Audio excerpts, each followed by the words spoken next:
Naku po, bigating sponsor ng tindahan ni Bianzi, may balak na aswanggan si Bianzi. Bianzi naguguluhan sa mga nangyayari.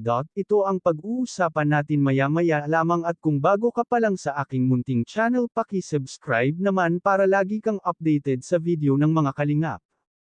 Dito nga sa live ni Dr. Love kagabi ay kung mababasa natin sa comment nila, ay nag-comment ang sponsor ni Bianzi, yung nag-sponsor ng tindahan na nag-back out na.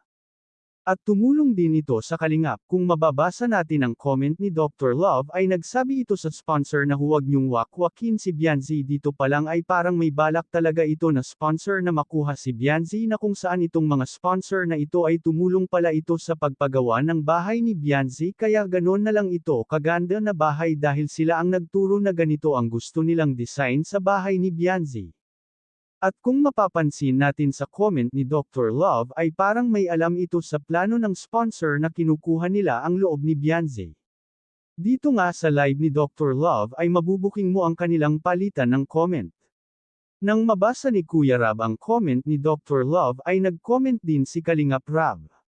Ang comment ni Kalingap Rab, huwag na kayong tumulong kung ganyan kayo. Parang galit na ang tuno ni Kalingap Rab, kaya biglang tinapos ni Dr. Love ang kanyang pag-live. Dito nga nagkaalaman na may binabalak pala ang sponsor na ito na aswanggan si Bianzi. Pero kahit ano siguro ang gawin ng sponsor kay Bianzi, ay hindi nila ito makukuha. Dahil malaki na ang utang na loob nito sa mga kalingap.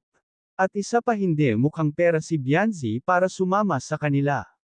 At sa kapansin nyo ba, lahat ng nakakapareha ni Edo ay gustong aswanggan ng mga sponsor? Gustong-gusto nila na makuha sa mga kalingap, pero nangako naman ang mga magulang ni Bianzi na kahit kailan ay hindi nila ipagpapalit ang kalingap sa sinumang mayaman na sponsor. Hanggang dito na lang ang update ko mga ka-viewers. Huwag natin kalimutan suportahan ang ama ng kalingap na si Val Santos Matubang at ang kanyang anak na si Kalingap Rab at ang munting channel kong ito. Maraming salamat po. God bless sa inyong lahat.